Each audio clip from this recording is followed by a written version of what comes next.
பிறப்பொக்கும் எல்லா உயிர்க்கும் பிறந்த பின்னர் யாதும் ஊரே யாவரும் கேளீர். தீதும் நன்றும் பிறர்தர வாரா என்னும் நன்மொழியே நம் பொன்மொழியாம். போரை புறம் தள்ளி பொருளை பொதுவாக்கவே அமைதி வழிகாட்டும் அன்பு மொழி ஐயன் வள்ளுவரின் வாய்மொழியாம்.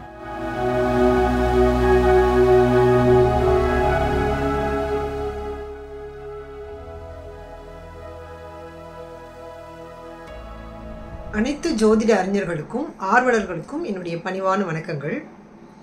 நம்ம இன்னைக்கு ரொம்ப முக்கியமான ஒரு விஷயத்தை பார்க்க போகிறோம். அதாவது ஜோதிடத்தில் ஒருத்தருக்கு ஒரு சில பிளானட் மட்டும் ரொம்ப அதிகமான தாக்கத்தை கொடுக்கும். அதாவது அந்த பிளானட்டினுடைய வலிமை அந்த ஜாதகத்தில் அதிகமாக இருக்கும். அதுக்கு பேர் டாமினன்ட் பிளானட்னு சொல்லுவோம்.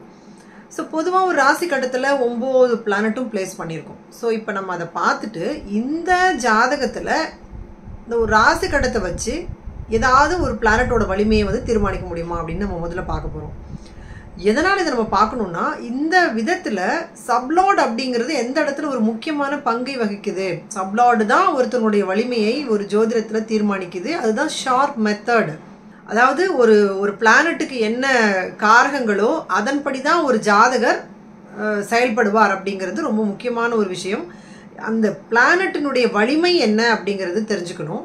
அது நல்லா இருந்தாலும் அது வலிமை நல்லா இருந்துச்சுன்னா பொருளாதார அடிப்படையில் சிறப்பாக கொடுக்கும். இல்லை அகம் சார்ந்த விஷயம் நல்லா இருந்தால் அகம் சார்ந்த விஷயம் சிறப்பாக கொடுக்கும். அதே நேரத்தில் அந்த டாமினன்ட் பிளானட்டாக இருக்கிறது கெட்டு போனாலும் அவங்களுக்கு அது தொடர்பான நோய்களையும் பிரச்சனைகளையும் அது அந்த உறவுகள் ரீதியான ஒரு கஷ்டங்களையும் எப்போதும் கொடுத்துக்கிட்டே இருக்கும் அப்படிங்கிறது நமக்கு தெரியும்.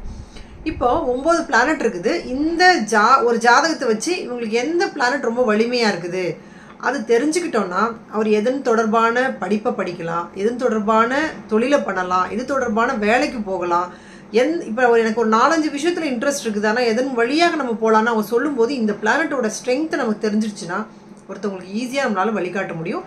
அதுதான் நம்ம இன்னைக்கு நம்ம பார்க்க போகிறோம். அதாவது ஒருத்தருடைய பிறந்த தேதி 17/12/1977. அவர் கொடுத்த நேரம் 12:10 AM.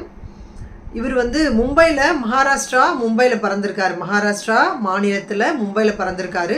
பூரட்டாதி 1வது பாதத்தில் கும்பராசியில் சிம்ம லக்னத்தில் பிறந்திருக்காரு. முதல்ல ராசி கட்டத்தில் 9 பிளானட் நம்ம எங்கெல்லாம் இருக்குதுன்னு பார்க்க போகிறோம். லக்னாதிபதி எங்கே இருக்கிறாரு அப்படின்னா 5வது இடத்துல இருக்கிறாரு. ஸோ லக்னாதிபதி 5வது இடத்துல இருக்கிறது அப்படிங்கிறது நம்ம ஒரு தொழில் பற்றின விஷயங்களை தீர்மானிக்க முடிகிற விஷயங்கள் இல்லை. அதை வச்சு நம்ம எதுவும் சொல்ல முடியாது. லக்னத்திலேயே சனி இருக்குது. ஸோ சனி இருக்கிறதுனால அவங்க ரொம்ப உடல் உழைப்போட ஹார்ட் ஒர்க் பண்ண முடியுமா அப்படிங்கிறதும் தெரியல. ஸோ நம்ம இதை வச்சு நம்மளால் கண்டுபிடிக்க முடியல. சரி, நம்ம பொதுவாக நம்ம என்ன சொல்லுவோம், உடல் உழைப்பு பண்ண முடியலாம். சனி இருக்கிறதுனால ஒரு தொழில் ரீதியாக ரொம்ப ரொம்ப ஹார்ட் ஒர்க் பண்ண முடிகிற ஜாதகமாக இருக்கலாம் அப்படின்னு நம்ம பொதுவாக சொல்ல முடியும். 2வது கட்டத்தில் ராகு 2வது கட்டத்தில் இருக்கிறதுனால நமக்கு என்ன ராகுவை வச்சு நம்ம 2வது கட்டத்தை வச்சு நம்ம எதுவும் இங்கே இந்த 2வது பாவத்தோட ராகு கனெக்ட் ஆகி இருக்கிறத வச்சு ஒரு விஷயத்த வேணால் நான் சொல்லும்போது நீங்கள் கனெக்ட் பண்ணிக்கிறீங்க. அந்த ஒரு விஷயத்த வேணால் சொல்ல முடியுமே ஒழிய முழுமையாக இதுதான் அப்படின்னு நம்ம தீர்மானிக்க முடியாது. இந்த ஜாதகத்தை பார்த்தோன்னா ராகு 2வது கட்டத்தில் இருந்து நம்ம கடந்து போயிடுவோம். ஏன் அப்படின்னா இந்த ஜாதகத்தில் நம்ம ஒரு வேலையை தீர்மானிக்கணும் அப்படின்னா நம்ம ஒரு 6வது ராசியவோ இல்லை 7வது ராசியவோ, ஏன்னா நம்ம தொழில் அப்படின்னு சொல்கிறது 7வது ராசி, இல்லை 10வது ராசி தொழில் அமைப்புங்கிறது 10வது ராசியவோ நம்ம பார்ப்போம். 6வது ராசிங்கிறது வேலை அமைப்பு. ஸோ இதெல்லாம் நம்ம பார்த்து ஒரு விஷயத்த நம்ம முடிவு பண்ணுமே ஒழிய நம்ம ஒவ்வொரு பிளானட்டும் எங்கெங்கே உட்காந்துருக்குது 9 பிளானட்டோட ஸ்ட்ரென்த்தை வச்சு நம்ம எதுவுமே இந்த ராசி கட்டத்துலேருந்து நம்மளால சொல்ல முடியாது. இப்போ இங்கே பாருங்கள், 6வது வீடுங்கிறது இங்கே மகரத்தை காட்டுது. அந்த மகரத்துக்கான அதிபதி சனி, அது லக்னத்திலே இருக்குது. அப்போ கூட நம்ம என்ன சொல்லுவோம், 6 அப்படிங்கிறது உடல் உழைப்பு, நம்ம ரொம்ப மற்றவங்களுக்கு கீழே பண்ணக்கூடிய சர்வீஸ், இதெல்லாம் நம்ம சொல்லுவோம் இல்லையா.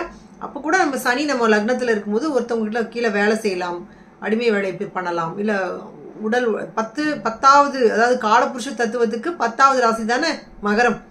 அதில் சனியினுடைய அந்த வீடு அப்படின்னால என்ன அர்த்தம், உழைப்பு, மற்றவங்களுக்கு கீழே நம்ம எந்த ஒரு இதையும் பார்க்காம கௌரவத்தை பார்க்காம எந்த லெவலுக்கு வேணாலும் போயிட்டு கஷ்டப்பட்டு உழைக்கிற தன்மை, இதெல்லாம் நம்ம சொல்லுவோம் இல்லையா. ஸோ அந்த மாதிரி இவர் இருக்கிறாரா அப்படின்னு பார்க்கலாம். இதை வச்சு நம்மளால் அதை தீர்மானிக்க முடியலங்கிறது தான் இது முக்கியமான ஒரு விஷயம். அடுத்தது நம்ம 10வது வீடு போகிறோம். 10வது வீடு பாருங்கள், இங்கே ரிஷபம். ஸோ ரிஷபம் அப்படின்னா இப்போ நம்ம 10வது வீடு தொழில் அமைப்பு நம்ம சொல்கிறோம். இது வந்து தொழில் அமைப்புக்கான வீடு 10வது வீடு சுக்கிரனுடைய ஆதிக்கத்தில் இருக்குது. ரிஷபம் வந்து சுக்கிரனோட ஆதிக்கம். சுக்கிரன் எங்கே இருக்குதுன்னு பார்த்தீங்கன்னா அது 4வது வீட்டில் விருச்சிகத்தில் இருக்குது. ஸோ இந்த 10வது வீடு சுக்கிரனுக்கும் இந்த தொழிலுக்கும் இவர் செய்கிற தொழிலுக்கும் ஏதாவது சம்மந்தம் இருக்குதா நம்ம பார்க்க போகிறோம். ஸோ அடுத்தது 11வது வீட்டில் குரு வக்ரம் அடைஞ்சிருக்குது. என்ன சொல்கிறது, ஃபினான்ஸ் அப்படின்னு சொன்னோன்னா நம்ம பொதுவாக ஃபினான்ஸ் ரிலேட்டடாக பேங்கிங் ரிலேட்டடாக நம்ம போனோம்னா குரு ரிலேட்டடாக நம்ம சொல்லுவோம். ஸோ குருவினுடைய காரகம் இங்கே வந்து 11வது ராசியில் வக்ரம் அடைஞ்சிருக்குது. அதே மாதிரி புதன் அப்படின்னு சொன்னால் நம்ம வந்து என்ன சொல்கிறதுனா ரெக்கார்ட் மெயின்டெனன்ஸு, சிஏ மாதிரி ஒரு கணக்கு வழக்குகளை பார்க்குறது, பொருளாதார அடிப்படையில் ஹேண்டில் பண்ணுறது, அதாவது ரொம்ப ஸ்மார்ட் ஒர்க் பண்ணுறது, ஈஸி மணி அதெல்லாம் சொல்லுவோம் இல்லையா, ஈஸி மணி இந்த மாதிரி விஷயங்களெல்லாம் புதனுடைய காரகத்தில் சொல்லுவோம். இங்கே புதனும் பார்த்திங்கன்னா சூரியனோட 5வது வீட்டில் இருந்து வக்ரம் அடைஞ்சிருக்குது. ஸோ அதனால் நம்ம அதையும் நம்ம இந்த தொழிலுக்கு இது எது ரொம்ப ஸ்ட்ராங்காக இருக்குது நம்மளால் சொல்ல முடியாது. அதே மாதிரி இங்கே செவ்வாய் பார்த்திங்கன்னா 12வது வீட்டில் அமர்ந்திருக்குது, வக்ரம் அடைஞ்சிருக்குது, நீசம் அடைஞ்சிருக்குது. அப்போ செவ்வாயினுடைய காரகத்தை வச்சு நம்ம எந்த அளவுக்கு அவர் வந்து அந்த ஒரு தொழிலில் வந்து ஸ்ட்ராங்காக இருப்பார் நம்மளால் சொல்ல முடியல, ஏன்னா நீசம். ஸோ உடல் உழைப்பு இல்லை அப்படிங்கிறது நீசம் அடைஞ்சிருந்தா நம்ம செவ்வாய் உடல் உழைப்புக்காரங்க நீசம் அடைஞ்சிருக்குதுன்னு ஒரு விஷயத்த நம்ம இதில் இருந்து எடுத்துக்கலாம். அதுக்கப்புறம் பார்த்தீங்கன்னா சனி வக்ரம், செவ்வாய் வக்ரம், குரு வக்ரம், புதன் வக்ரம், இத்தனையும் வக்ரம் அடைஞ்ச ஒரு ஆள் நல்லாவே இருக்க முடியாதுன்னு தான் நம்ம பொதுவாக எல்லாரும் தீர்மானிப்பாங்க. ஸோ மேக்சிமம் பிளானட்ஸ் வந்து வக்ரத்தில் இருக்குது. ஸோ இதை வச்சு நம்ம வந்து ஒரு ஜாதகரை எப்படி வழி நடத்துறது நம்மளுக்கு தெரியாது.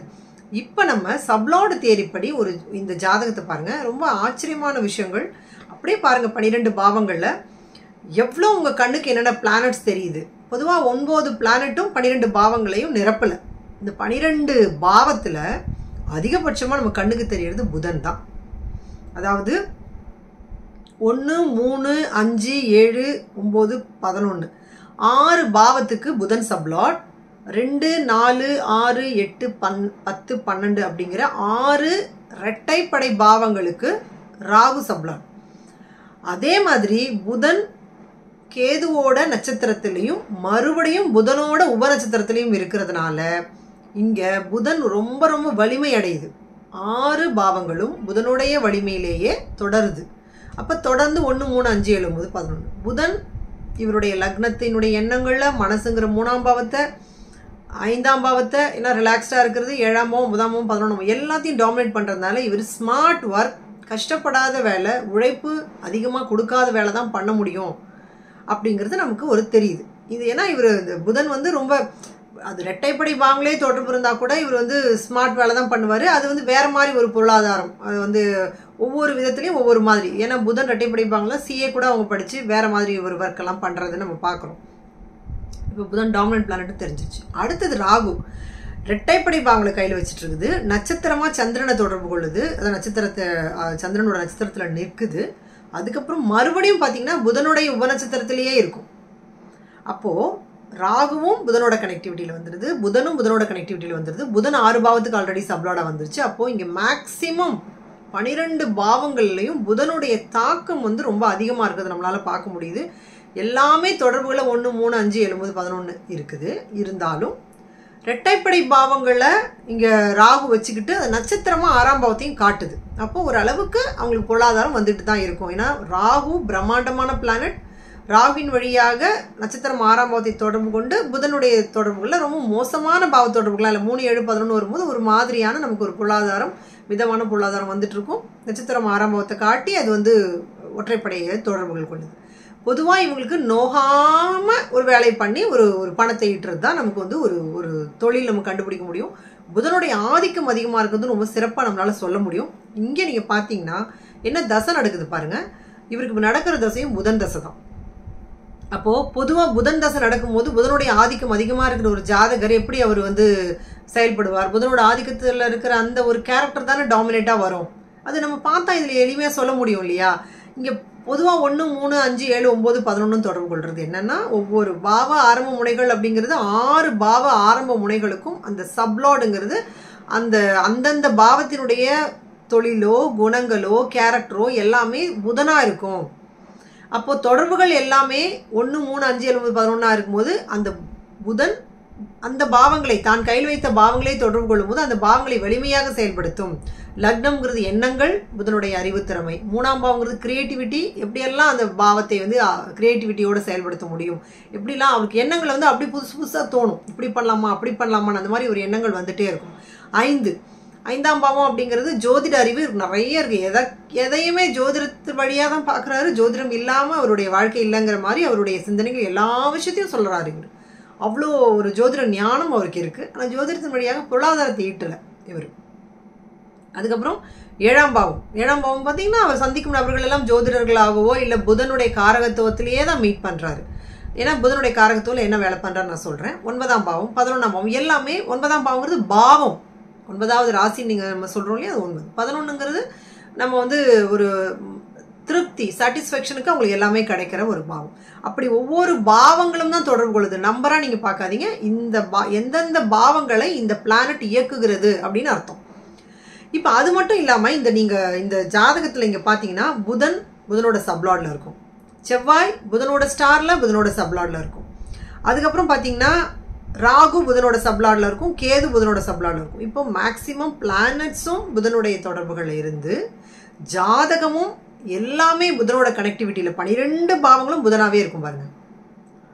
ஸோ 4 பிளானட் தான் இந்த ஜாதகருக்கு வந்திருக்குது. அதுலேயும் அதிகபட்சமாக வந்திருக்கிறது புதன். 2வது நிலைகளில் ராகு நின்ற நட்சத்திரம் பார்த்தீங்கன்னா சந்திரனாக இருக்கும், புதன் நின்ற நட்சத்திரம் கேதுவாக இருக்கும். ஸோ அவ்வளோதான். ஸோ அப்போ இங்கே டாமினன்ட் பிளானட்டுங்கிறது உங்களுக்கு இப்போ மீனிங் புரிஞ்சிருக்கும். எந்த அளவுக்கு இந்த டாமினன்ட் பிளானட் வேலை பண்ணுது, இதனுடைய காரகத்தில் தான் இவர் வேலை செஞ்சாகணும். இவர் பண்ணுறது பணத்தை எல்லாருக்கிட்டையும் கொடுத்து வட்டிக்கு வாங்குறது பண்ணுறதுன்னு ரிலாக்ஸ்டாக, அதாவது ஒரு பிரச்சனை இல்லாமல் ஈஸியாக அவங்களோட ஃபாதரோட மணி அவங்களுக்கு அப்படியே வழி வழியாக வந்தது. இவங்க அந்த வந்து வழி வழியாக வந்தது மட்டும் இல்லாமல் ஒரு சாதாரணமாக இருந்தவர் இந்த பணத்தின் மூலம் தான் அப்படியே ரிலாக்ஸ்டாக கொடுத்த பணம் அவர் பாட்டுக்கு சந்தோஷத்துக்கு வந்துடும். ரொம்ப அதிகமாகவும் இவர் வந்து பணம் வாங்குறது இல்லை, தேவையான அளவுக்கு வட்டி கொடுக்குறாரு, யாரும் இவர் ஏமாத்துறதில்ல இது வரைக்கும். ஏன்னா இவரோட வயசு பாருங்கள் என்ன வயசுன்ட்டு. இவருக்கு இருக்கிற இந்த இவ்வளோ வருஷத்தில் அவர் ஏமாந்தது அந்த மாதிரி ஒரு பெரிய எந்த விஷயமும் இல்லை. ஏன்னா அந்தளவுக்கு ஒரு ப்ராப்ளம் இவர் கிடையாது. ரொம்ப நிம்மதியாக இருக்கிறாரு. அவர் பாட்டுக்கு பணம் வருது. இந்த மணி லெண்டிங் பிஸ்னஸில் ரொம்ப சந்தோஷமாக பண்ணுறாரு, காசு வருது, பிள்ளைங்களை நல்லா பெரிய அளவில் படிக்க வச்சிருக்கிறாரு. ஏன்னா எந்த ஒரு விதமுமே இவருக்கு வந்து பிரச்சனைக்குரியதாக இல்லை.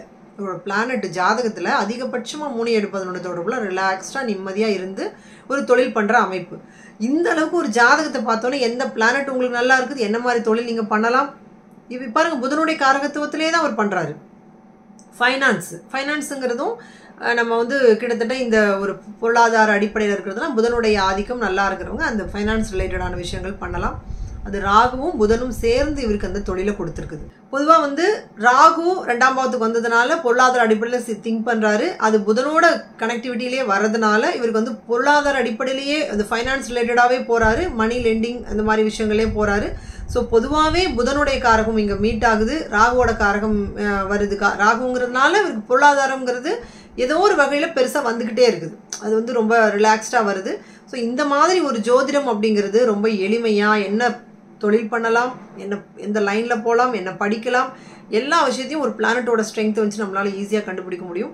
ஸோ கண்டிப்பாக இதை நீங்கள் தொடர்ந்து பார்த்துட்டு இருக்கவங்களுக்கு உங்களுக்கு இருக்கிற ஒரு கருத்துக்களை எழுதுங்க. உங்களுடைய நண்பர்களுக்கும் உறவினர்களுக்கும் இந்த மாதிரி படிக்கிறது என்ன படிக்கலாம்னு யோசிக்கிறவங்களுக்கெல்லாம் இது ரொம்ப பயன்படும்.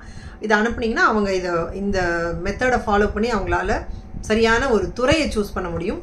நன்றி, வணக்கம்.